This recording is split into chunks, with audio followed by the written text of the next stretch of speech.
Hei, vyrai, kas dabar stalą nuvalys?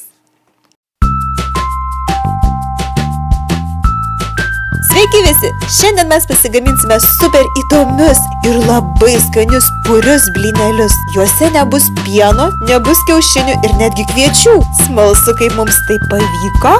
Tada žiūrėkite toliau. Mums reikės 300 gramų begliutenių miltų, didelio banano, 2 didelių sultingų obuolių, pusės šaukštelio kepimo miltelių, pusės šaukštelio cinamono ir trečdalis šaukštelio vanilės kvapo. Pirmiausia, į dubenėlį suberiame miltus, tada įdedame kepimo miltelių, cinamono, vanilės ir viską gerai išmaišome. Tada sudedame banano gabaliukus, nulupame ir supjaustome obuolius.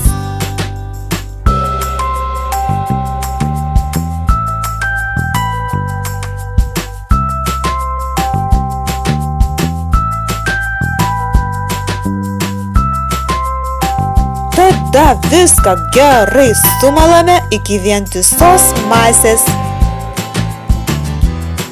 Gauname štai tokią tirštoką masę. Na štai, beliko blynelius iškepti.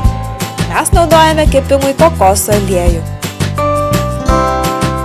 Blynelių masę įdedame į įkaitintą aliejų.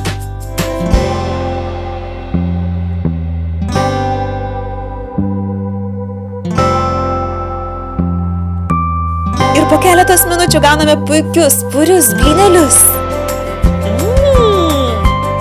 Skanaus! Ačiū, kad žiūrėjote. Iki kito karto.